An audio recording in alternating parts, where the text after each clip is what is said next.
यार देखो, हर साल पूरी दुनिया में एडवेंचर को फील करते हुए हजारों लोग अपनी जान दे देते हैं। या तो उसमें खुद की गलती होती है या फिर मोस्टली उन सब की ही गलती ही है। नेचर का इसमें कोई रोल नहीं है। नेचर अपने हिसाब से चलता है, वो किसी के लिए नहीं बदलेगा। और जब जब इंसान उसे छेड़छाड़ करने की कोशिश करेगा तो वो इंसान मेरी वीडियोस के अंदर जरूर आएगा। आज की स्टोरी इतनी ज्यादा अनकंफर्टेबल फील कर देने वाली कि आपके लिए मैं ट्रिगर वार्निंग दे दूं पहले ही। ये पूरा इंसिडेंट इतना ज्यादा क्लॉस्ट्रोफोबिक है कि हो सकता है आप सही से सांस भी ना ले पाए इस पूरी वीडियो को देखते हुए। सो जिन लोगों को क्लॉस्ट्रोफोबिया है वो इस स्टोरी से बिल्कुल दूर रहें। नटी पटी केव वाली जो मैंने आपको स्टोरी बताई थी वो एक लेवल तक ठीक है, लेकिन ये उससे भी कहीं ज़्यादा ऊपर। एंड आई एम श्योर आपने इसके बारे में कभी नहीं सुना होगा। क्यों? ऐसे इंसिडेंट्स कोई कवर ही नहीं करता। एंड दूसरा, आप प्लीज़ इस वीडियो को एक लाइक दे दें। और जो बंदा इस वीडियो को लाइक नहीं करेगा उन सबको मैं अपने साथ लेकर जाऊंगा केव के अंदर एंड 5 दिन वहां पर अपने साथ रखूंगा एंड सभी को उसी संकरी सी गुफा के अंदर बैठाकर मैं लाइव स्टोरी सुनाऊंगा। ये तो अपॉर्चुनिटी वाली बात हो गई। नहीं, आप बस कर दीजिए सब्सक्राइब बटन के ऊपर भी क्लिक कर दें, कमेंट्स में पिक में लिख दें और साथ ही अपने सवाल भी नीचे लिखते रहें। Let's dive in.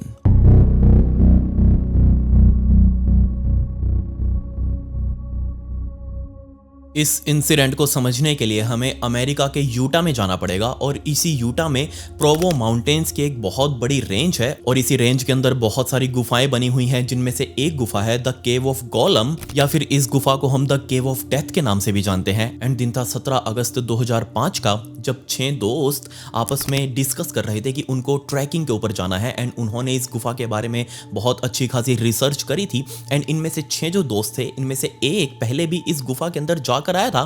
सो इसी ने इन बाकी 5 लोगों को बताया था कि हमें इसके अंदर जाकर केव डाइविंग करनी चाहिए, बहुत मजा आएगा। 6 के 6 दोस्त बहुत ज्यादा एक्साइटेड हो चुके थे, बट एंड मोमेंट पर होता है ना एक बंदा ट्रिप खराब करने वाला। एंड यही वो बंदा था जिसने प्लान बनाया था, जो पहले जाकर आया था इस गुफा के अंदर।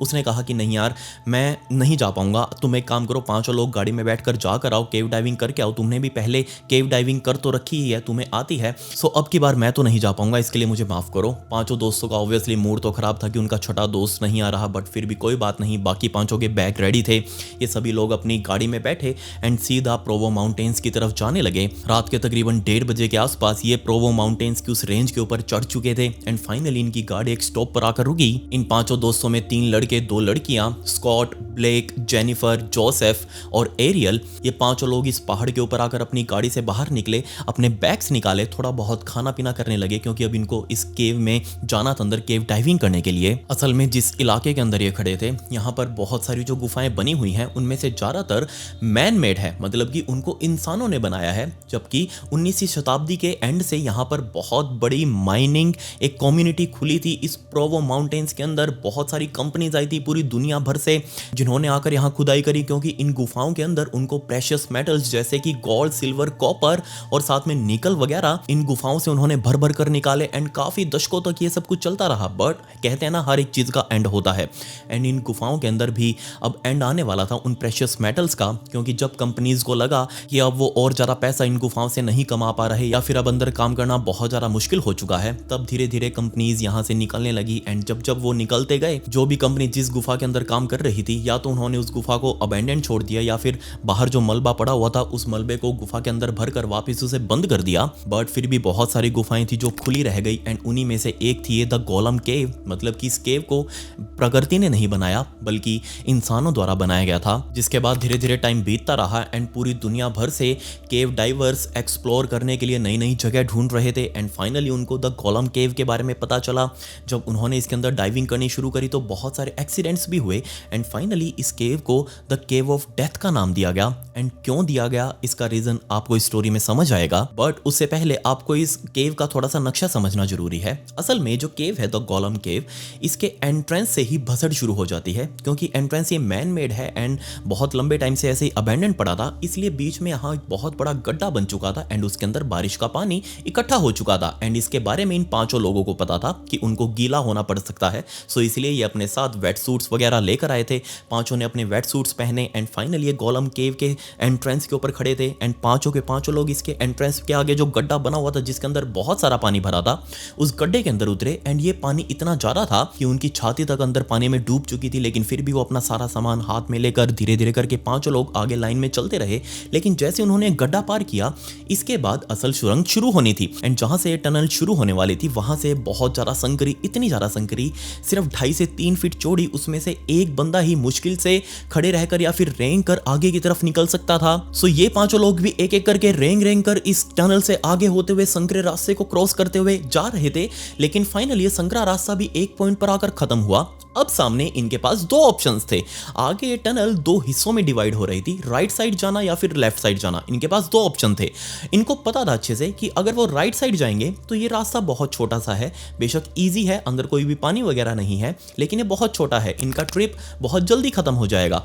इसीलिए इन्होंने लेफ्ट साइड जाने का सोचा क्योंकि इनको चाहिए था एडवेंचर, इनको चाहिए था एड्रेनलिन इनके शरीर में रश करे और इनको टाइम लगना चाहिए अंदर। सो इन्होंने फाइनली पांचों ने मिलकर डिसाइड किया कि वो लेफ्ट साइड में जाएंगे। पांचों लोग अपने सारे गियर्स पहने हुए उस लेफ्ट वाले रास्ते के अंदर धीरे धीरे घुसना शुरू हुए। लेफ्ट वाला रास्ता स्टार्टिंग में बहुत ज्यादा चौड़ा था, आराम से पांचों लोग इजीली अंदर की तरफ घुस चुके थे, लेकिन ये भी आगे अंदर जाते जाते बहुत संकरा होता जा रहा था। पांचों लोग अपने घुटनों पर बैठकर धीरे धीरे आगे चलते जा रहे थे। लेकिन तब उन्होंने फेस किया पानी वाला चैलेंज। धीरे धीरे पानी का लेवल बढ़ता जा रहा था एंड ये पांचों लोग बेशक धीरे धीरे से ही लेकिन पानी के अंदर डूबते जा रहे थे। बट लकीली इन पांचों को ही स्विमिंग आती थी, सो इनके लिए कोई बड़ी बात नहीं थी पानी के अंदर तैरना। सो बहुत स्लोली पांचों लोग आराम से तैरते तैरते आगे की तरफ और अंदर डीपर साइड में जाने लगे। अब आपको मैं समझा दूं थोड़ा सा कि ये बजाय सुरंग सीधी चलने के ये थोड़ी सी टिल्ट थी, मतलब कि नीचे की तरफ झुकी हुई थी। इनको तैरते तैरते सुरंग में नीचे की तरफ जाना था। अब इसके बाद जैसे ये लोग और आगे की तरफ गए, तकरीबन 2 से 2.25 फीट का ये चौड़ा रह चुका था सिर्फ ये पूरा रास्ता इस सुरंग का। एंड उसी के बीच में से पानी जिसके अंदर भरा हुआ है, इनको एक सांस में 20 फुट का तकरीबन रास्ता एक सांस में एंड सिर्फ 2 से 2.5 फुट चौड़ा उसको क्रॉस करना था। उसके बाद उनको एक खाली जगह मिल जाती, पॉकेट मिल जाती, जहां वो रुककर सांस ले सकते थे एंड और आगे की तरफ बढ़ सकते थे। एंड दूसरी बात ये कि अगर इन लोगों ने इस 15 से 20 फुट के रास्ते को क्रॉस करने की सोच ली तो इनके पास कोई और दूसरा ऑप्शन नहीं होगा, क्योंकि ये सिर्फ 2-2.25 फुट चौड़ा है। एंड अगर एक बार ये सांस लेकर आगे की तरफ बढ़ने लग गए तो पीछे वो वापस घूम नहीं सकते, इसलिए उनको एक ही सांस में मजबूरन इसको क्रॉस करना ही था। बट यही एक ट्विस्ट था, ये जो 5 लोग इस टनल के आगे खड़े थे, अब इनको ये 20 फुट का रास्ता क्रॉस करना था, लेकिन इनमें से एक बंदा, उसको थोड़ा सा अजीब लग रहा था। उसने मना कर दिया कि नहीं यार, मुझे बहुत डर लग रहा है, क्योंकि आगे कुछ भी हो सकता है, क्या पता हमें आगे सांस मिलने की जगह मिले या ना मिले, मैं नहीं जाने वाला, मुझे बहुत डर लग रहा है। बाकी 4 वो आपस में बोलने लगे कि कोई बात नहीं, तुम मत जाओ, तुम हमारी यहीं वेट करो और हम आगे जाने की कोशिश करते हैं। बाकी 4 ने ऑब्वियसली उस 5वें को ढांढस भी बंधाया कि तुम भी हमारे साथ आते तो अच्छा रहता, क्योंकि इनके पास एक एडवांटेज थी। असल में जिस पॉइंट पर अभी ये खड़े थे वहां से एक रस्सी पानी में डूबती हुई इस पूरी गुफा के एंड तक जाकर बंधी हुई थी। मतलब कि जो पहले लोग यहां पर आए थे केव डाइविंग जिन्होंने करी थी, उन्होंने यहां अपने रास्ते के लिए या फिर आने वाले और डाइवर्स की सहायता के लिए एक रस्सी बांधी हुई थी, एक पॉइंट से लेकर बी पॉइंट तक। आप बस सोच कर देखिए, ए पॉइंट पर ये लोग खड़े हैं 5 लोग एंड ए पॉइंट पर ही वो रस्सी बंधी हुई है और वहां से वो रस्सी पानी में डूबती हुई आगे एंड चैम्बर तक जा रही है, जहां पर उनको वो वापस जाकर रुकना था एंड वापस तैरते हुए यहां रस्सी के सहारे इसी पॉइंट पर वापस आना था। बट एक बंदा ने मना कर दिया। बाकी 4 बोले चलो ठीक है, कोई बात नहीं, तुम मत जाओ, हम जाने वाले हैं। सो ये 4 लोग एक एक करके इस पानी के अंदर डूबी हुई गुफा के अंदर 2 से 2.5 फीट चौड़ी उसके अंदर कूदे एंड एक के पीछे एक तैरते हुए उस रस्सी को पकड़ते हुए आगे की तरफ जाने लगे। ऑब्वियसली अंदर जाते ये लोग समझ चुके थे कि ये जितना सोच रहे थे ये उससे ज्यादा कहीं खतरनाक है। जो लड़का नहीं गया था इन 4 के साथ, उसका नाम जोसेफ। सो जोसेफ ने देखा कि 4 लोग एक एक करके पीछे पीछे जा रहे हैं एक दूसरे के, एंड उसने जाते जाते इन 4 को कहा था कि एक काम करना, जैसे तुम इसके दूसरे एंड पर पहुंच जाओ ना, वहां से एक बार रस्सी को झटका देना ताकि मुझे पता लग जाए कि तुम लोग इसके एंड पर सेफली पहुंच चुके हो। उन 4 ने कहा कि कोई दिक्कत नहीं है। जोसेफ के पास अब वेट करने के अलावा और कोई चारा नहीं था, सो वो वहां पर बैठ गया एंड उस रस्सी को बार बार देख रहा था कि कब इसके अंदर झटका लगेगा एंड मेरे दोस्त मुझे बताएंगे कि हम वहां पहुंच गए हैं। 5 मिनट बीते, 10 मिनट बीते, आधा घंटा बीत चुका था। अब जोसेफ की धड़कन बहुत ज्यादा बढ़ने लगी थी। क्योंकि उसको जितना आइडिया था कि ये तकरीबन 20 से 30 फुट ही ज़्यादा गहरा होना चाहिए था, इसके बाद तो उनको वापस आ जाना चाहिए था, लेकिन आधा घंटा बीत चुका है, अभी तक इन लोगों ने रस्सी भी नहीं झटकाई। ऐसा क्या हो सकता है? क्या उनको कोई आगे और रास्ते मिल गए हैं जिसमें अंदर वो एक्सप्लोर करने के लिए चले गए हैं? क्योंकि इन लोगों के पास तो इस केव का कोई मैप वगैरह नहीं था, ना ही किसी ने उनको इसके अलावा कुछ बताया था। इस पूरे ग्रुप के पास सिर्फ इतनी जानकारी थी कि इस रस्सी तक ही जाना है उनको, इसके अलावा और कोई जगह नहीं है जाने की। बट आधा घंटा बीत चुका है, अभी तक तो इन लोगों ने, जो उसके 4 दोस्त गए थे, उन्होंने पहुंचने के भी संकेत नहीं दिए। अब तक तकरीबन 1 घंटा बीत चुका था उसके दोस्तों को गए हुए, लेकिन अब और ज़्यादा वेट नहीं कर सकता था जोसेफ ने सोचा कि उसको बाहर निकलना चाहिए। उसके दोस्त हो सकता है मुसीबत में हो, वो वेट कर रहे हो रेस्क्यू आने की। सो जोसेफ, उसने अपना बैग उठाया, इस गुफा से बाहर निकला, अपना मोबाइल निकाल कर तुरंत 911 डायल किया और साथ में रेस्क्यू ऑपरेशंस वालों को भी डायल किया। जल्दी ही पुलिस वालों के साथ बचावकर्ता टीम यहाँ मौके पर पहुँच चुकी थी। उसने पहुँचते ही बता दिया कि ऐसे 4 लोग मेरे दोस्त हैं, वो अंदर गए थे लेकिन अभी तक बाहर नहीं आए, मुझे बहुत ज़्यादा टेंशन हो रही है। बट जो रेस्क्यू वाले लोग यहाँ पर पहुँचे थे, उनके सामने ही सबसे बड़ी और सबसे पहली समस्या यही थी कि उनको इस गुफा के बारे में नहीं पता। वो आज तक कभी इस गुफा के अंदर नहीं गए थे। वो बेशक केव डाइविंग के एक्सपर्ट थे, लेकिन उनको इसके बारे में नहीं पता था। बेशक इन लोगों को इस केव की डायरेक्शंस के बारे में नहीं पता था, इसके मैप के बारे में नहीं पता था, लेकिन रेस्क्यू वालों को एक चीज़ का बहुत अच्छे से अंदाजा था, और वो था ऑक्सीजन कंसंट्रेशन का। अब ये ऑक्सीजन कंसंट्रेशन क्या होती है, इसको मैं आपको थोड़े अच्छे तरीके से समझा दूं। बट इस चीज़ को समझने से पहले मुझे आपको ये भी बताना चाहिए कि आखिर में इन रेस्क्यू वालों के प्लान क्या थे। असल में इन रेस्क्यू वालों ने पानी के अंदर जैसे हाथ डालकर देखा तो वो पानी बहुत ज़्यादा ठंडा था। सो एक रेस्क्यू वाले के दिमाग में यही आया कि हो सकता है बहुत ज़्यादा पानी ठंडा होने की वजह से, ज़्यादा टाइम तक उस पानी में रहने की वजह से, हो सकता है उन चारों दोस्तों को हाइपोथर्मिया हो गया हो एंड वो बेहोशी की हालत में जा रहे हो एंड वो डूब भी चुके हों। बट इस चीज़ को कंफर्म करने के लिए उनको खुद इस केव के अंदर जाना था, एंड ये चीज़ करने के लिए रेस्क्यू वाले भी बहुत ज़्यादा डर रहे थे। तब इनके माइंड में एक और प्लान आया कि क्यों ना हम एक मोटर लगाकर, बड़ी मोटर लगाकर इस केव में अंदर घुसा हुआ सारा पानी बाहर निकाल दें, तो हो सकता है अंदर ऑक्सीजन भी चली जाएगी एंड वो जो ठंडा पानी है वो भी बाहर निकल जाएगा। उन लोगों को जो अंदर फंसे हुए हैं उनको अच्छे से सांस आ जाएगी।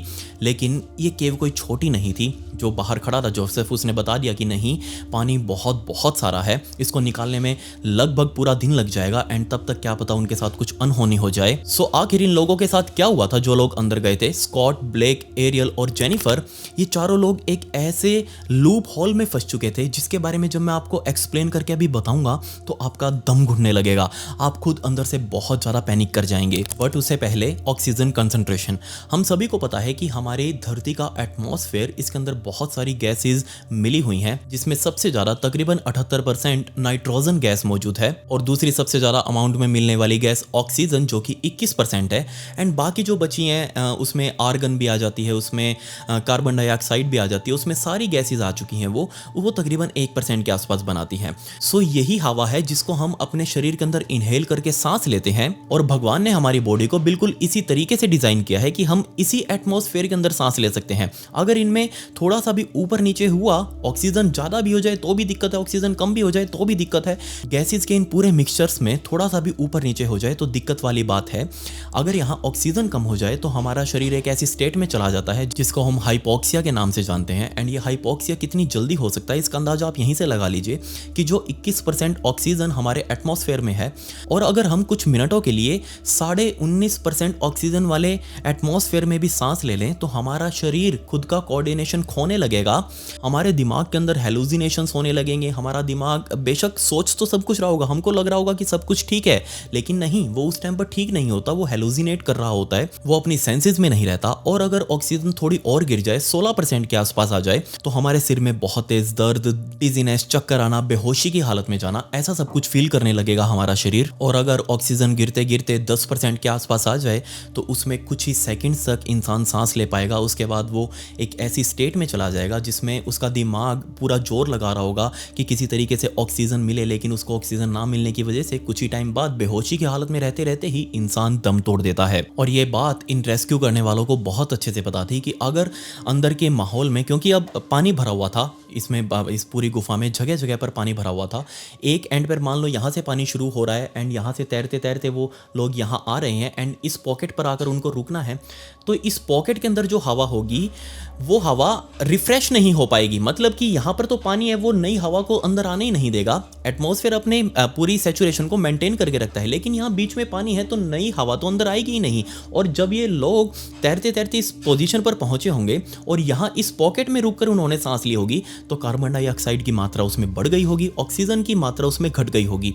ये चीज़ वो बाहर खड़े होकर बस इमेजिन कर रहे थे कि अंदर ऑक्सीजन कंसंट्रेशन का खेल हो गया होगा एंड वो धीरे धीरे बेहोशी की हालत में जा रहे होंगे, उनका दम घुट रहा होगा एंड फाइनली वो पानी के अंदर डूब चुके होंगे। ऐसा कुछ बाहर रेस्क्यू वालों ने सोचा था, इसलिए उनका प्लान था कि क्यों ना हम अंदर मौजूद सारा पानी बाहर निकाल दें तो फ्रेश हवा इजीली अंदर चली जाएगी एंड वो लोग सांस ले पाएंगे। एंड जिस चीज़ का डर था बिल्कुल वैसा ही हुआ। जब ये लोग थोड़ा सा अंदर की तरफ गए एंड अंदर जाकर जब उन्होंने एयर का टेस्ट लिया कि हवा अंदर की कैसी है, तो उसके अंदर ऑक्सीजन कंसंट्रेशन 19% मिली। मतलब ये मारने के लिए नहीं है, इससे इंसान मरेगा नहीं, लेकिन सीरियस इश्यूज ब्रेन के साथ आने लगेंगे, खून में कम ऑक्सीजन सप्लाई होगी, चक्कर से आने लगेंगे, आंखें अपने आप बंद होने लगेगी, ऐसा कुछ वो लोग फील कर रहे होंगे। एंड इमेजिन करके देखिए जब ये सारा काम तब हो रहा हो जब आप पानी के अंदर खड़े हों। बेहोश हो जाना पानी के अंदर खड़े खड़े, ऑब्वियसली ये बहुत डेडली कॉन्सिक्वेंसेस हो सकते हैं, लेकिन यहाँ इससे भी कुछ ज़्यादा बुरा हुआ जिसको सुनकर आप यकीन नहीं कर पाएंगे। असल में चारों लोग जोसेफ को उस पॉकेट में छोड़कर खुद उस नाले के अंदर कूदे थे एंड चारों ने गहरी सांस ली थी, क्योंकि इन सभी को एक ही सांस के अंदर ये पूरा 20-30 फीट लंबा रास्ता कवर करना था। उनके हाथ में वो रस्सी थी जो इनको आगे की तरफ जाने के लिए गाइड कर रही थी। सो इस रस्सी को पकड़कर चारों धीरे धीरे एक लास्ट डेड एंड पर पहुंच चुके थे एंड वहाँ फाइनली ये चारों उस पानी से बाहर निकले, जहाँ उन्होंने फाइनली गहरी सांस ली। अब कुछ टाइम वहाँ रुकने के बाद इनको शायद ना फील हुआ हो, लेकिन वापिस तो अब इनको वहां से निकलना ही था। ये चारों लोग सुरक्षित वहां तक पहुंच चुके थे। उस टाइम पर 19% ऑक्सीजन वाली हवा के अंदर सांस लेने पर चारों इस बात को भूल ही चुके थे कि किस तरीके से वापस जाना है। क्या चारों को एक साथ जाना है, चारों को एक एक करके जाना है, किस तरीके से, क्या कोई इनका रोड मैप ही नहीं था वापस जाने का, ये उसके बारे में बात ही नहीं कर रहे होंगे। बट कुछ मोमेंट्स बाद फाइनली इन चारों में से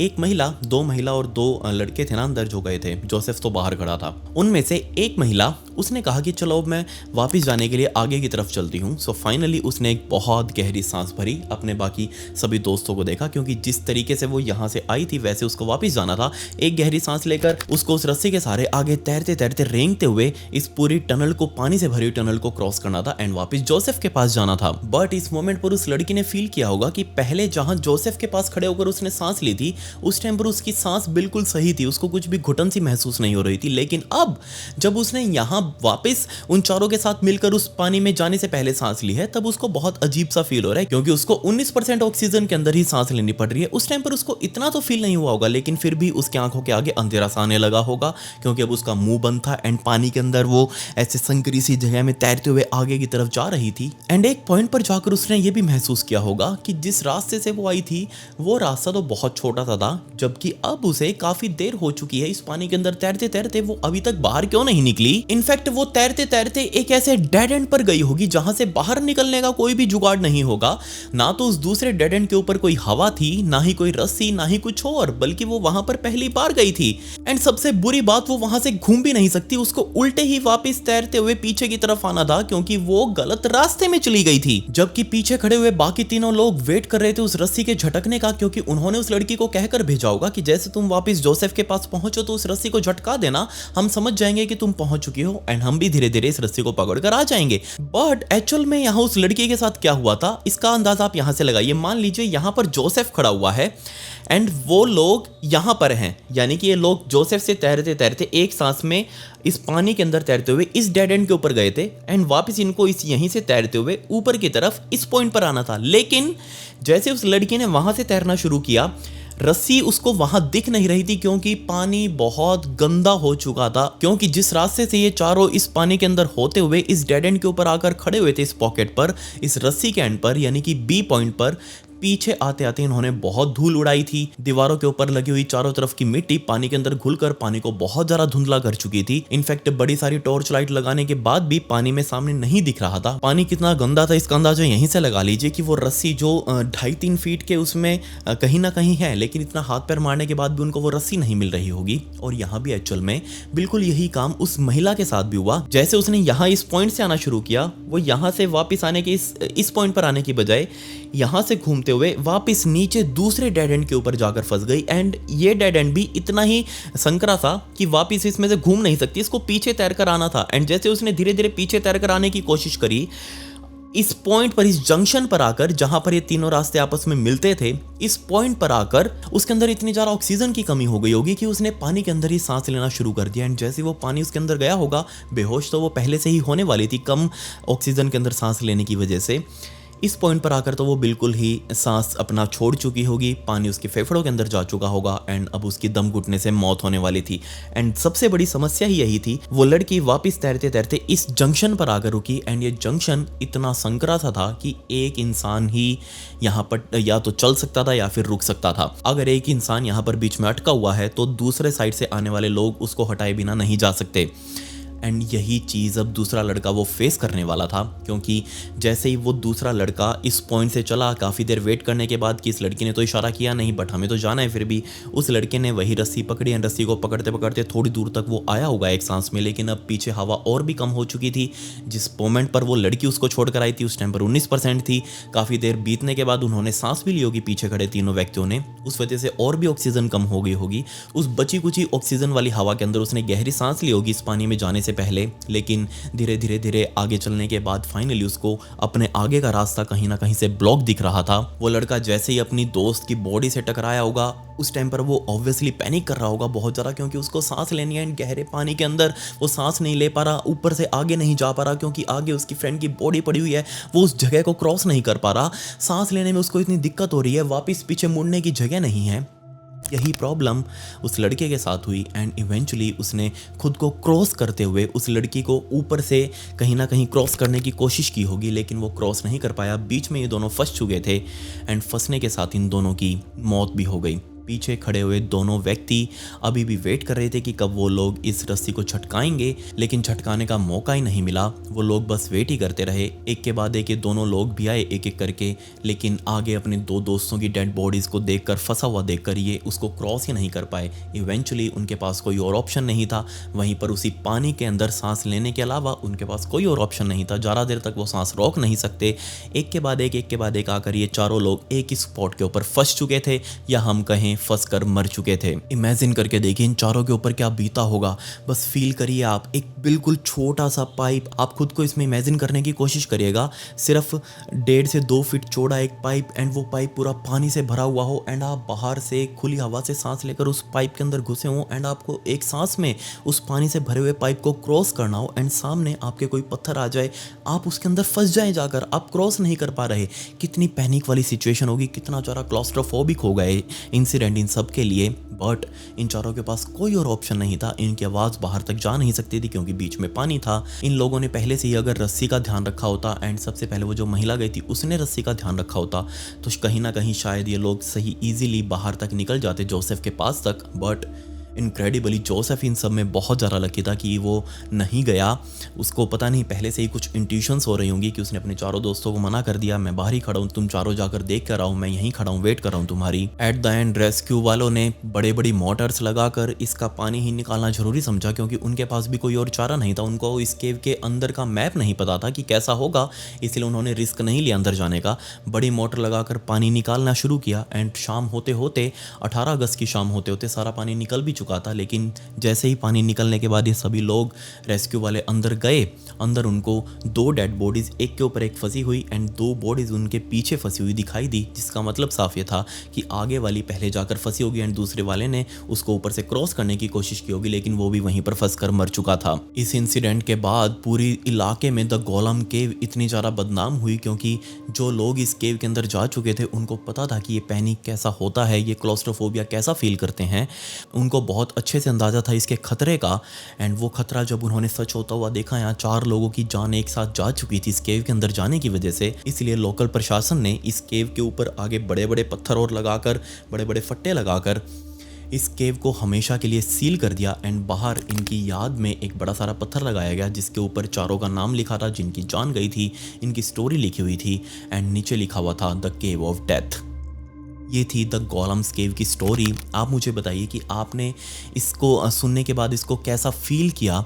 क्या सच में बहुत ज़्यादा पैनिक नहीं हो गए थे आप भी जब आपने इस चीज़ को इमेजिन किया होगा? बहुत ही ज़्यादा डिस्टर्बिंग और डिप्रेसिंग सिचुएशन होती है ये, जब पैनिक उठता है, कहीं से सांस लेने की जगह नहीं मिलती। आप खुद इमेजिन करके देखिए, आप नाक बंद करके दिखाइए अपनी 1 मिनट तक, सांस लेने के लिए जो तड़प होती है वो तुरंत आप फील करने लगते हैं। लेकिन उनके ऊपर क्या बीती होगी जो इस संकरे से रास्ते में अंधेरे में, पानी आगे सारा धूल से भरा हुआ है, कुछ आगे वो देख नहीं पा रहे, आने जाने के लिए कहीं कोई जगह नहीं है, कहाँ उनको जाना है कोई आइडिया नहीं है, बट फिर भी उन्होंने उस पानी के अंदर सांस ली एंड इवेंचुअली अपनी जान गंवा दी। बट अब आज का Q&A। आज का हमारा पहला सवाल रोहन पटेल का, भैया आई एम बिग फैन, लेकिन प्लीज़ थोड़ा स्लो बोलिए तो ज़्यादा अच्छा एक्सपीरियंस रहेगा। सच में मैं आपका एक जेन्युइन रिव्यू लेना चाहता हूँ। आप मुझे बताइए कि क्या मुझे अपने बोलने की स्पीड को कम रखना चाहिए या फिर जैसा चल रहा है वैसा ही चलते रहना देना चाहिए? आप मुझे अपने रिव्यूज़ बताइएगा ताकि मैं उनको पढ़कर अपने अंदर सुधार ला सकूँ। आज का हमारा दूसरा सवाल वायरल क्लिप विद संदीप का, हाई विकी, क्या आप ब्लू व्हेल गेम की स्टोरी कवर करोगे?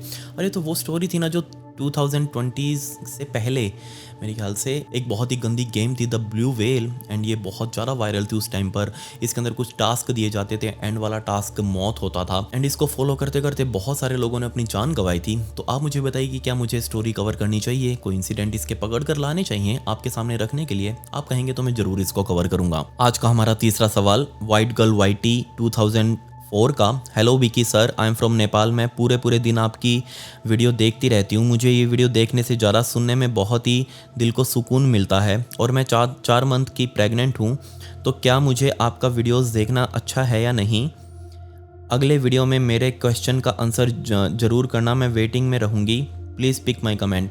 थैंक यू सो मच, आप इतना सपोर्ट देते हैं मुझे। बट अगर आप प्रेग्नेंट हैं तो आप मैच्योर ऑडियंस वाली कैटेगरी की जो मैं वीडियोस डालता हूँ उनको थोड़ा सा अवॉइड कीजिएगा। बाकी नॉर्मल वीडियोस वो आप देख सकते हैं, मेरी जैसे आज वाली स्टोरी थी वो देख सकते हैं।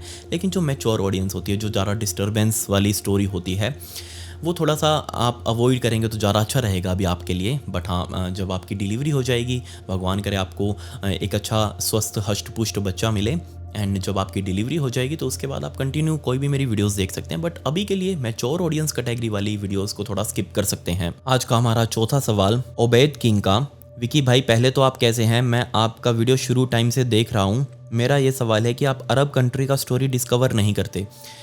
अरब कंट्रीज़ के स्टोरी रेयरली ही वहाँ से कोई ऐसी ब्रूटल स्टोरी बाहर निकलती है जो कवर करने लायक हो। बट हाँ, मैंने कवर की थी अरब कंट्री, कुवैत की कवर की थी ना, वो नोरा वाली हॉरर स्टोरी। वो सच में बहुत ही डरावनी स्टोरी थी, वो मैंने कवर की थी। जो मिलती है तो मैं कवर करता हूँ। आप मुझे सजेस्ट कर सकते हैं कोई अरब कंट्रीज़ की स्टोरी हो जो ब्रूटल हो, जो मुझे कवर करने में अच्छी लगे और आपको भी सुनने में अच्छा लगे, तो मुझे उसके बारे में नीचे बता सकते हैं कमेंट्स में, मैं ज़रूर कवर करूँगा। आज का हमारा 5वां सवाल अतुल का, good evening sir.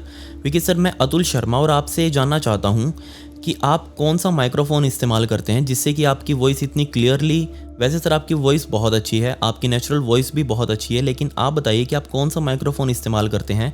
Please sir बताइएगा ज़रूर। Thank you. मेरा कमेंट सिलेक्ट नहीं होता, मुझे आशा है कि इस बार आप मेरा कमेंट ज़रूर फ्लर्ट करेंगे। Thank you so much Atul, आप मुझे इतना सपोर्ट करते हैं। आपने अगर मेरी पुरानी वीडियोस देखी हो तो मैंने काफ़ी बार बताया, मैं पूरा एक रॉड का रिकॉर्डिंग सेटअप है वो मैं यूज़ करता हूँ। जैसे कि ये जो माइक है ये रॉड का है, एंड जो मिक्सर है वो भी रॉडकास्टर प्रो है, उसका थर्ड या सेकंड ऐसे कुछ वर्जन है, थर्ड वर्जन है मेरे ख्याल से, रॉडकास्टर प्रो थर्ड वर्जन, तो वो मैं यूज़ करता हूँ। एंड पिछले मैं काफ़ी सालों से यही यूज़ करता हूँ, इन्हीं को अपग्रेड करता रहता हूँ। जैसे मैंने अभी कुछ टाइम बाद माइक मंगवाना है, नया मिक्सर मंगवाना है, तो जल्दी अपग्रेड हो जाएगा रिकॉर्डिंग सिस्टम भी। तो आप सभी को पता है रॉड का रिकॉर्डिंग सिस्टम एंड वीडियो के लिए मैं सोनी M4 कैमरा यूज़ करता हूँ, जो अभी रिकॉर्ड हो रही है जिससे वीडियो आप देख पा रहे हैं। सोनी का M4 है अल्फ़ा, एंड इसके ऊपर जो लेंस लगा हुआ है वो प्राइम लेंस लगा हुआ है 50 mm का। सो यही मेरे ख्याल से आप जानना चाहते थे। बट उससे पहले ये मेरी इंस्टा की आईडी है, अगर आपको मुझसे कोई सवाल पूछना हो तो आप वहाँ आकर मुझसे जरूर पूछिएगा। बहुत टाइम से मुझे वहाँ मैसेजेस आ रहे थे कि कोई क्लॉस्ट्रोफोबिया की स्टोरी लेकर आओ, बहुत टाइम हो गया है, इसलिए आज मैंने क्लॉस्ट्रोफोबिक स्टोरी कवर की। आपको इसके बारे में कुछ और पूछना हो तो वहाँ आकर आप मुझसे पूछ सकते हैं। वहाँ पर मैंने ब्रॉडकास्ट चैनल बना रखा है जिसके अंदर मैं स्टोरी से रिलेटेड बैक स्टोरी फुटेज और फोटोज अपलोड करता हूँ, तो आपके हाथ से फॉलो बटन जरूर क्लिक हो जाना चाहिए, लिंक नीचे डिस्क्रिप्शन में है। खैर, पिछली वीडियो का शाउट आउट अंकित को and comment pick me to get a shout out in next video. मिलता है अगली वीडियो में। ये वीडियो देखने के लिए धन्यवाद।